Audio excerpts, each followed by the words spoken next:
Video देखने के बाद वीडियो के डिस्क्रिप्शन बॉक्स में वीडियो के घटक से संबंधित प्रश्न पूछे गए हैं। इन प्रश्नों को अपनी कॉपी में लिखकर हल करें। वीडियो के डिस्क्रिप्शन बॉक्स में एक गूगल फॉर्म की लिंक भी दी गई है। लिंक खोलकर इस फॉर्म को जरूर भरें।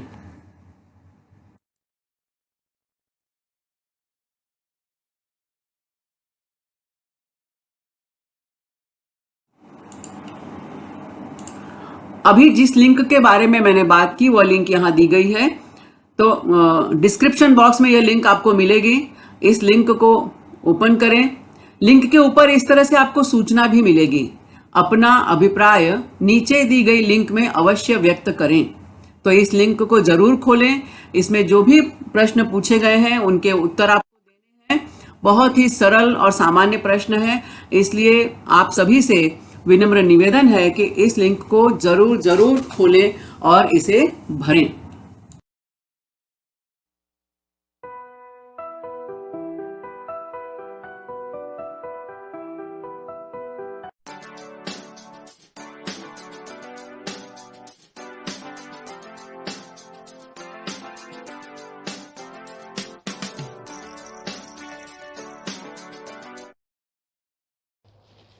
नमस्कार, प्रणाम, आदाब। कोविड-19 के प्रादुर्भाव की वजह से आज विद्यार्थी शाला में प्रत्यक्ष अध्ययन अनुभव लेने से वंचित हैं। बृहन मुंबई महानगर पालिका शिक्षण विभाग ने एक सराहनीय कदम उठाया, जिससे हमारा कोई भी विद्यार्थी शिक्षा से वंचित न रहे। और इस श्रृंखला के अंतर्गत हम अपने विषय के रोचक घटक लेकर, रोचक वीडियोस लेकर आपके सामने उपस्थित रहेंगे। और इसी के अंतर्गत मैं श्रीमती पूर्णिमा पांडे आप सभी को वर्चुअल स्टूडियो क्लास में आमंत्रित करती हूँ अपने एक नए विषय के साथ, नए घटक के साथ। तो चलें अपने विषय के संग। कक्षा छठी, भूगोल।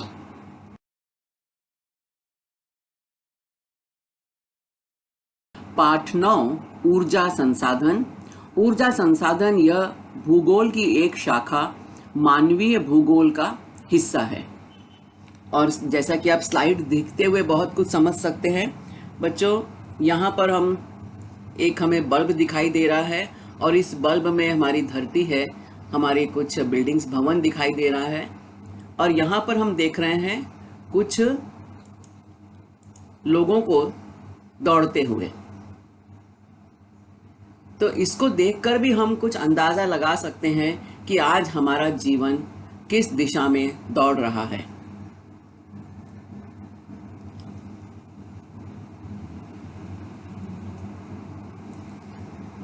किस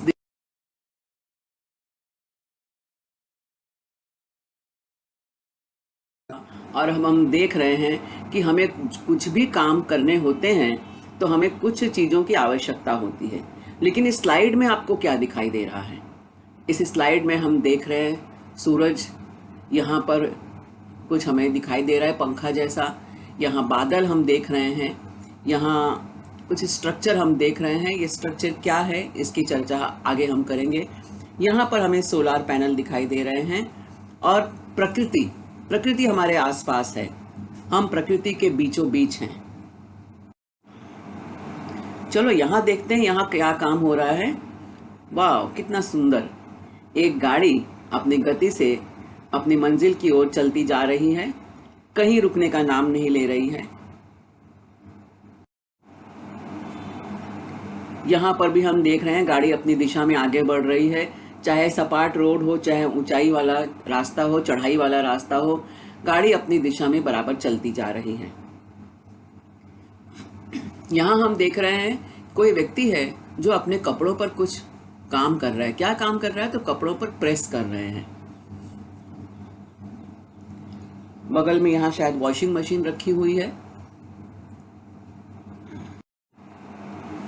ये तो आप सबका जाना पहचाना मोबाइल फोन, और मोबाइल फोन चार्ज हो रहा है। यहाँ आपको स्पष्ट रूप से दिखाई दे रहा है। और आपने अपने घरों में भी देखा होगा, मोबाइल फोन जब चार्जिंग पे हम रखते हैं तो इस तरह से बैटरी हमें चार्ज होते हुए दिखाई देती है।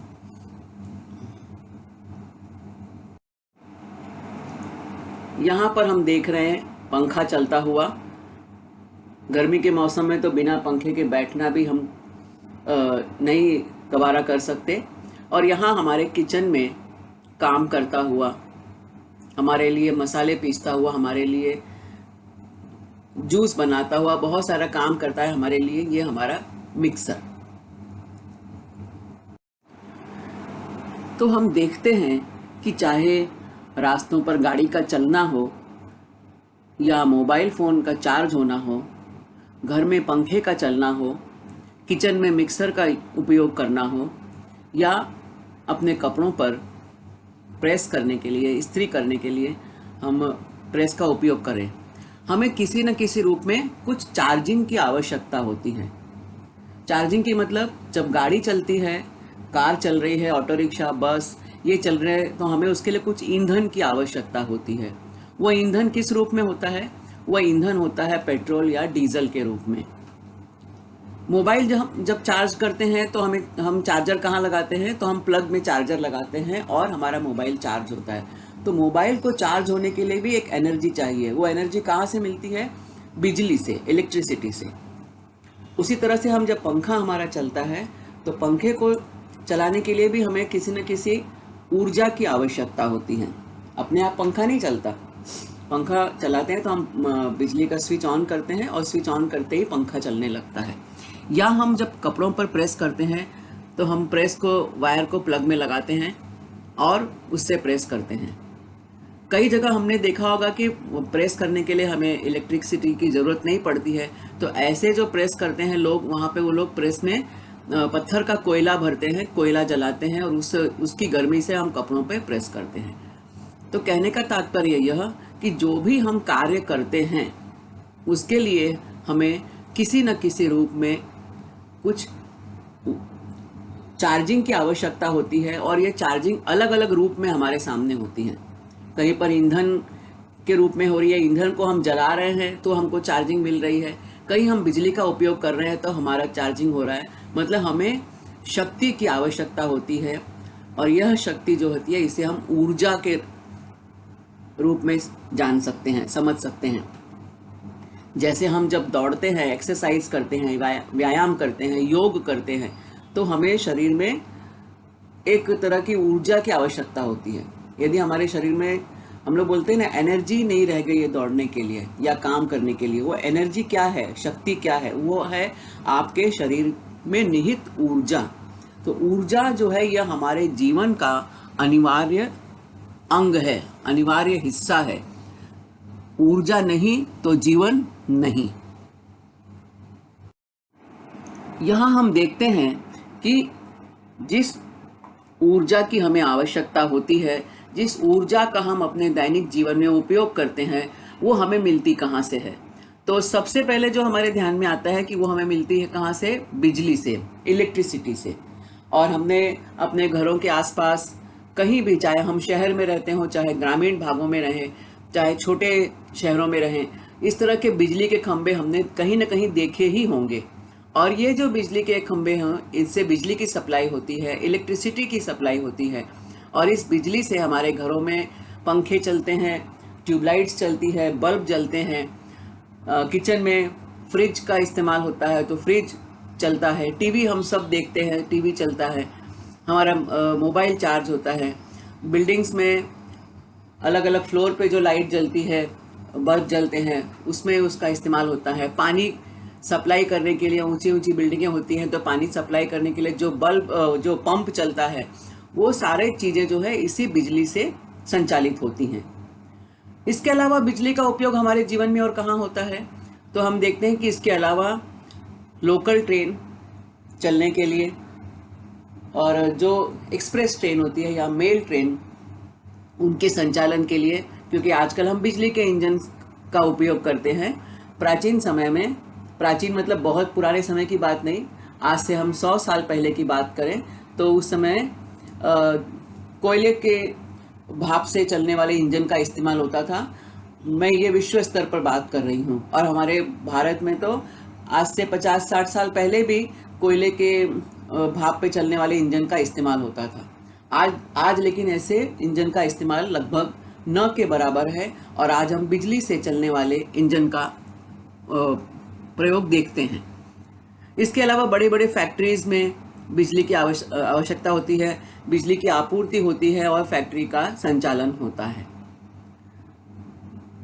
लिक्विड पेट्रोल की फ्यूल की हम बात करें तो डीजल और पेट्रोल, यहाँ हम देख रहे हैं लिक्विड फ्यूल लिखा हुआ है। लिक्विड फ्यूल मतलब तरल ईंधन। तरल ईंधन के रूप में मुख्यतया जो यूज होता है वो है पेट्रोल, डीजल और घासलेट जिसे हम केरोसिन भी कहते हैं, इसका उपयोग होता है। गैस का उपयोग भी हम अपने आसपास देखते हैं। सबसे पहले तो हम देखते हैं कि अपने घर में हमारे जो गैस चलती है तो वो भी गैस का एक रूप है। कहीं कहीं पर हम देखते हैं बाथरूम वगैरह में हीटर जो इस्तेमाल होते हैं पानी गर्म करने के लिए, उसके लिए भी गैस का इस्तेमाल होता है।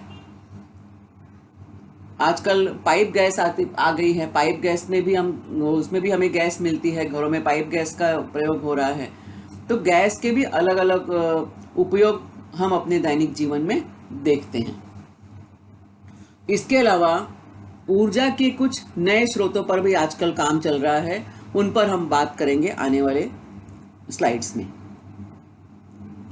तो इस तरह से हम देखते हैं कि ऊर्जा के अलग अलग रूपों का हम उपयोग कर रहे हैं और ये ऊर्जा हमें मिलती कहाँ से है, क्या सोर्सेज हैं उन ऊर्जा के, इसके बारे में हम चर्चा करते हैं आगे।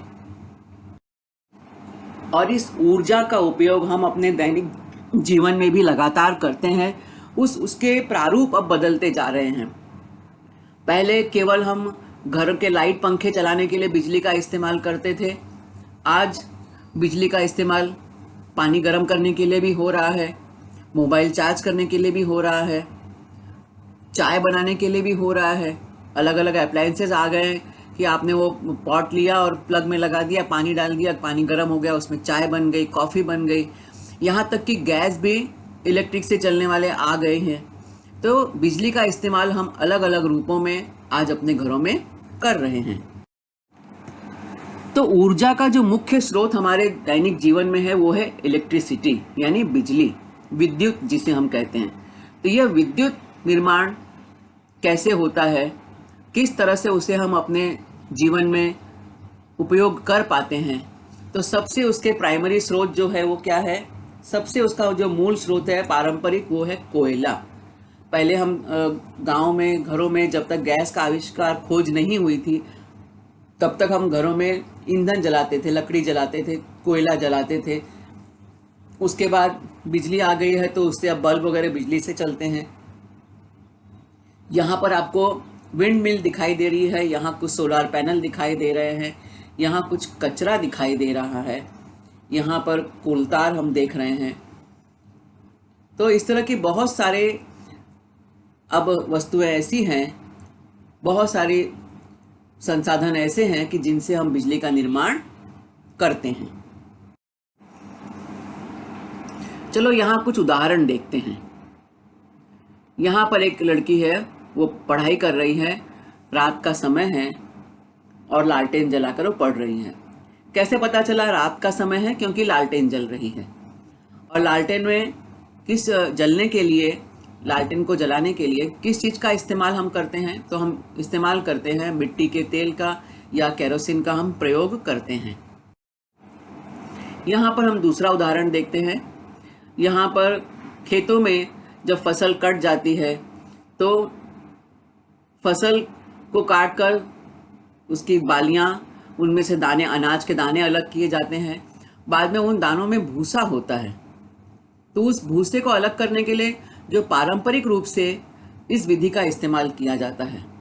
तो इस तरह से वो अनाज ऊपर से गिराया जाता है, उसकी एक विधि होती है, उस तरीके से उसे हम गिराते हैं तो जो भूसा होता है वो उड़ जाता है और जो अनाज का दाना है वो नीचे इकट्ठा हो जाता है।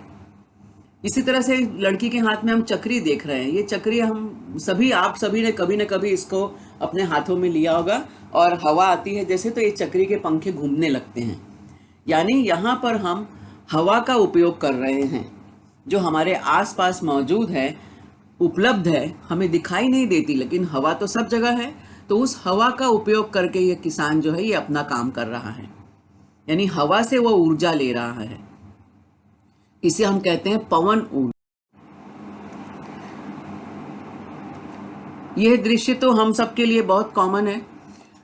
हमारे आसपास ऑटो रिक्शा चलते हैं और ये ऑटो रिक्शा पेट्रोल या डीजल से चलने वाला नहीं, बल्कि ये सीएनजी, यहाँ लिखा हुआ है सीएनजी, यानी सीएनजी गैस से चलने वाला ये ऑटो है। यहाँ पर हम देख रहे हैं एक ठेला है, शायद वड़ा पाव या कुछ खाद्य सामग्री बिक रही है। तो इस ठेले पर भी इसने गैस ये जलाई। यहाँ एक सिलेंडर दिख रहा है, यहाँ रोशनी हो रही है, लेकिन ये पारंपरिक लालटेन से ऊर्जा नहीं ले रहा है, रोशनी नहीं ले रहा है। ये छोटा सा एक सिलेंडर रखा हुआ है। उसी तरह से ये यहाँ पर कुछ तल रहे हैं, फ्राई खाने का सामान कुछ बना रहे हैं और उसको तल रहे हैं, और उसके लिए भी यहाँ पर गैस का सिलेंडर रखा हुआ है। इस पर लिखा हुआ है एलपीजी, लिक्विड पेट्रोलियम गैस। और उसी तरह से रिक्शा चलाने के लिए सीएनजी। सीएनजी मतलब क्या है? सीएनजी का फुल फॉर्म क्या है? Compressed natural gas. Compressed natural gas. तो सीएनजी और एलपीजी इसका उपयोग यहाँ पर हो रहा है अपने दैनिक जीवन की आवश्यकताओं की पूर्ति के लिए। और यह जो है ये प्राकृतिक गैस है, तो हम प्राकृतिक गैस से ऊर्जा लेकर काम कर रहे हैं।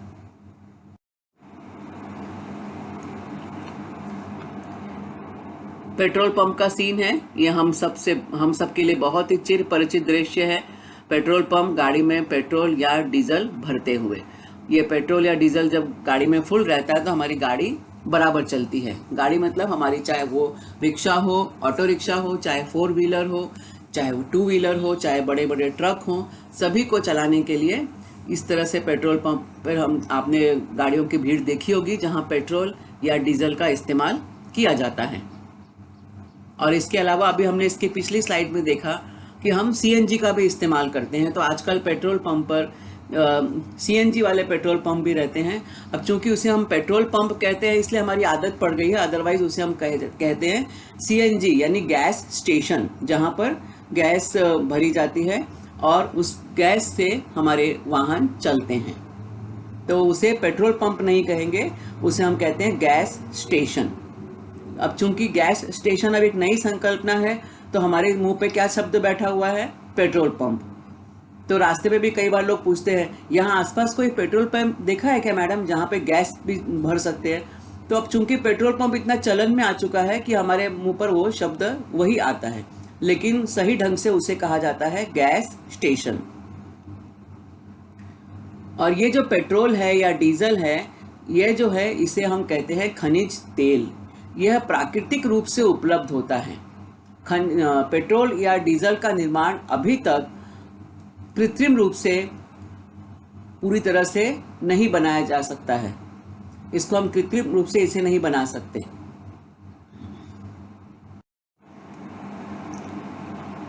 अगला है सौर ऊर्जा। यह आजकल कई जगहों पर इस तरह के सोलार पैनल देखने को मिलते हैं, और ये जो है सोलार हीटर है। और ये सोलार हीटर के द्वारा, सोलार हीटर मतलब सौर ऊर्जा से चलने वाला हीटर जिसमें पानी गर्म होता है।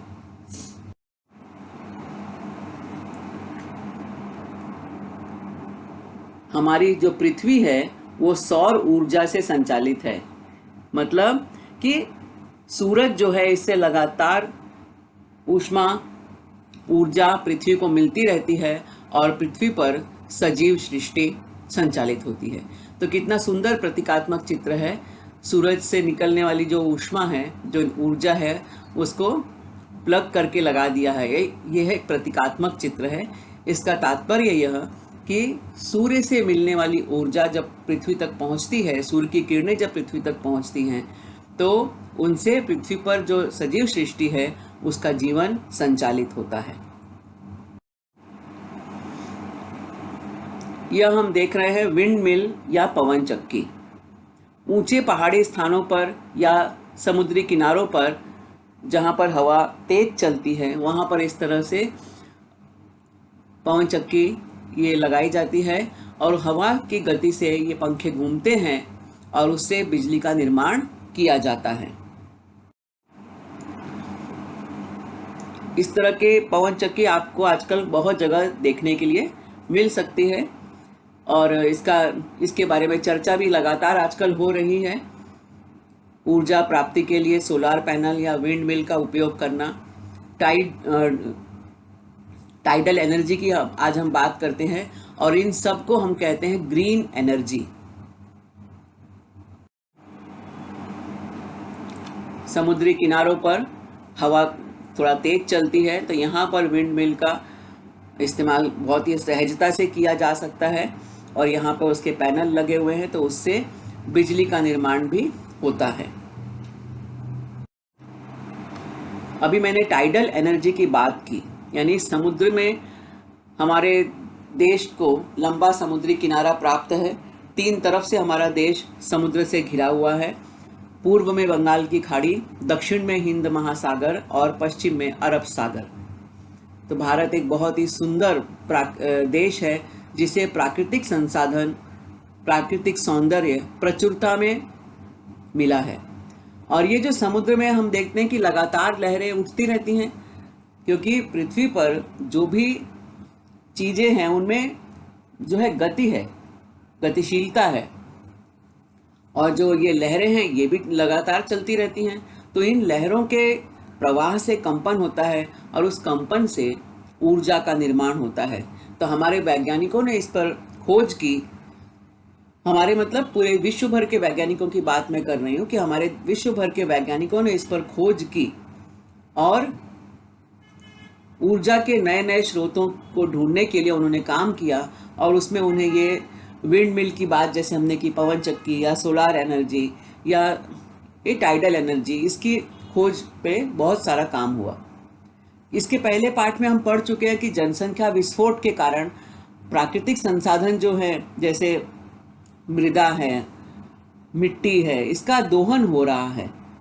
प्राकृतिक गैस है, इसका दोहन हो रहा है और दोहन बहुत ज़्यादा हो रहा है।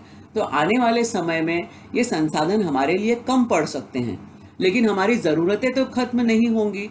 तो हमारे वैज्ञानिकों ने इस पर विचार किया और उन्होंने कई सारी नए खोज की है।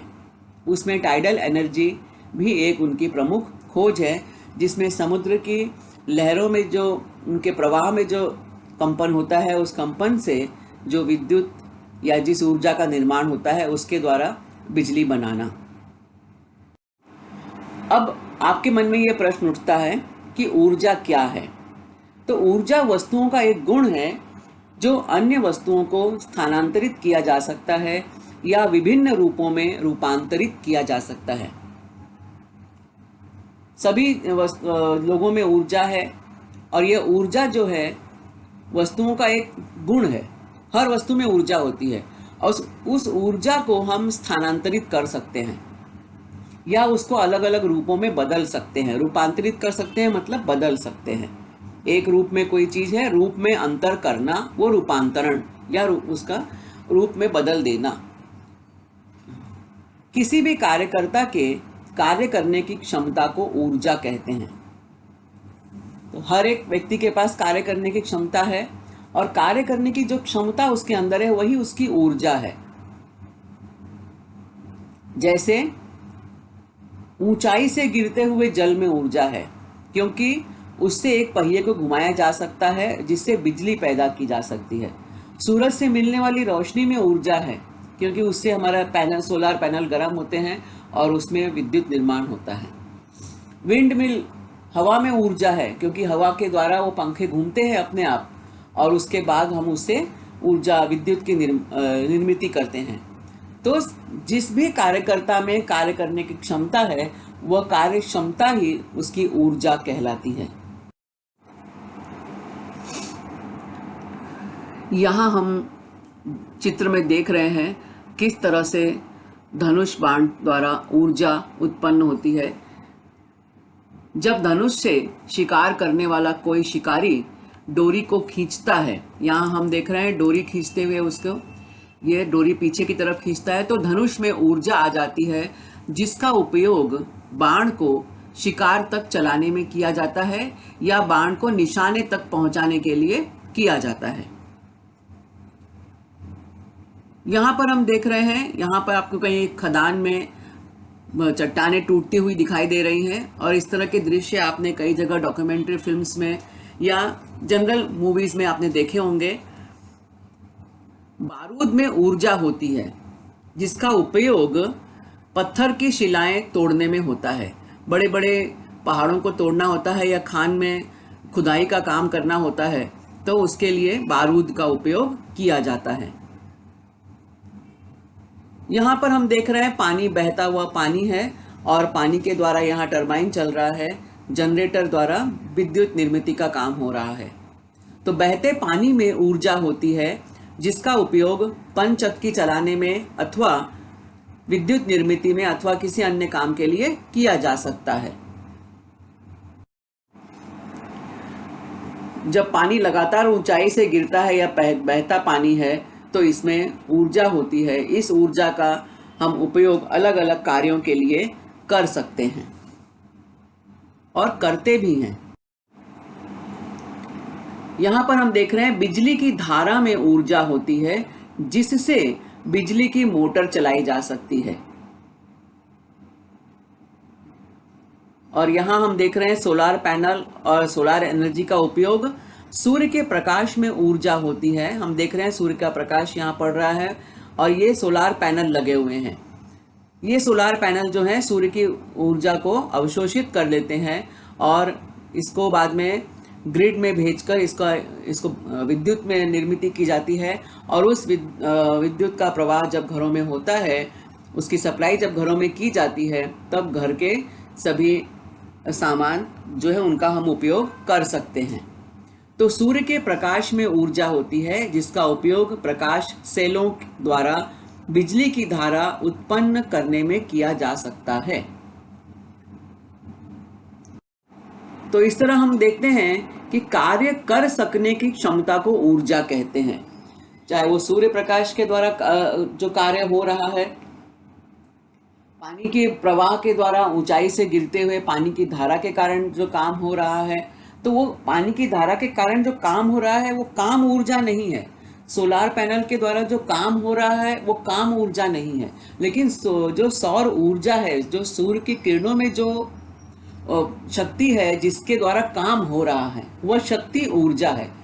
पानी जब ऊंचाई से गिर रहा है या बहता हुआ पानी है, तो उसमें जो धारा में जो विद्युत है, धारा में जो ऊर्जा है, उसके द्वारा मोटर बनाई जा रही है, मोटर चल रही है और विद्युत निर्मित हो रही है। तो जो वो काम करने की जो क्षमता है, उस गति में जो काम करने की क्षमता है, जब धनुष की डोरी हम खींचते हैं, धनुष की डोरी जब पीछे की तरफ खींचते हैं तो उसमें गतिशीलता होती है, उसमें कंपन होता है, मूवमेंट होता है और उसके द्वारा ऊर्जा उत्पन्न होती है। और वो जितना धनुष की डोरी पीछे खींची जाती है, तीर आगे की तरफ चलता है, और तीर जब चलता है यानी तीर जब छोड़ा जाता है तो उसमें भी एक गति होती है और उसके द्वारा ऊर्जा निर्मित होती है। तो जो और बाद में काम होता है, तो जो काम कर सकने की क्षमता है, उस क्षमता को ऊर्जा कहते हैं। तो इस तरह से हम संक्षेप में कह सकते हैं कि ऊर्जा कोई वस्तु नहीं है, इसको हम देख नहीं सकते। आप पानी को देखोगे तो आपको थोड़ी देर दिखेगा कि इसमें ऊर्जा है। हम सूर्य की रोशनी को देखते हैं, सूर्य के प्रकाश को देखते हैं, तो हमें कहाँ दिखता है कि उसमें ऊर्जा है, लेकिन ऊर्जा है उसमें। गैस जलती है तो गैस की रोशनी हमें जलती हुई रोशनी दिखाई देती है, लेकिन उसमें ऊर्जा हमें कहाँ दिख रही है। तो ऊर्जा जो है वो अदृश्य होती है, इनविजिबल होती है, वह कोई चीज नहीं है, कोई वह वस्तु नहीं है, उसको हम देख नहीं सकते। जब वो वस्तु नहीं है तो वो कोई जगह नहीं घेरती, न इसकी कोई छाया पड़ती है। जैसे हवा को भी हम देख नहीं सकते हैं, लेकिन हवा जो है वो जगह घेरती है ना। हम जब गुब्बारे में, फुग्गे में हवा भरते हैं तो वो फुग्गा फूल जाता है, यानी वो हवा ने जगह ली है ना। लेकिन ऊर्जा भी, हवा अदृश्य है लेकिन जगह घेरती है, लेकिन ऊर्जा जो है वो अदृश्य तो है, साथ साथ वो जगह नहीं घेरती, न ही उसकी कोई छाया पड़ती है। अन्य वस्तुओं की भांति यह द्रव्य नहीं है। बहुत सारी चीजें होती हैं, लेकिन वस्तु जो है, ये ऊर्जा जो है वस्तु नहीं है, इसलिए यह कोई सामान नहीं है। लेकिन इसका संबंध द्रव्य से होता है, क्योंकि वस्तु में ऊर्जा होती है। जब वस्तु में कैसी ऊर्जा होती है, कैसे काम करती है, वो आप आगे की कक्षाओं में हम जब इस विज्ञान में पढ़ेंगे तो आपको विज्ञान में इसका बहुत विस्तार से हम अध्ययन कर सकते हैं। तो वस्तु में ऊर्जा होती है, जब उसको गति मिलती है तो गति के द्वारा ऊर्जा उत्पन्न होती है, जिसे हम गतिज ऊर्जा कहते हैं। हवा जब चलती है, पानी जब गिरता है, धनुष की डोरी खींची जाती है, तब वो ऊर्जा उत्पन्न होती है। तो ऊर्जा वहां पर है, लेकिन वह काम नहीं कर रही है।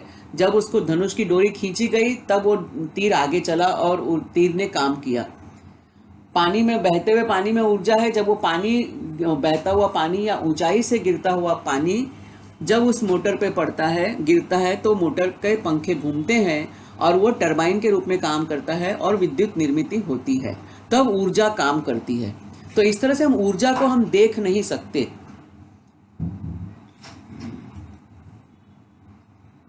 लेकिन इससे द्वारा काम होता है। ऊर्जा मानव जीवन के विकास में एक महत्वपूर्ण भूमिका निभाती आई है। देश के विकास के लिए ऊर्जा की उपलब्धता एक आवश्यक शर्त है। खाना पकाने, पानी की सफाई, कृषि, शिक्षा, परिवहन, रोजगार सृजन एवं पर्यावरण को बचाए रखने जैसी दैनिक गतिविधियों में ऊर्जा महत्वपूर्ण भूमिका निभाती है। यह वीडियो देखा, सुना और समझा। मुझे पूरा विश्वास है कि यह वीडियो आपको पसंद आया है। इसे अधिकाधिक देखें, लाइक करें, सब्सक्राइब करें, अपने साथियों के साथ शेयर भी करें।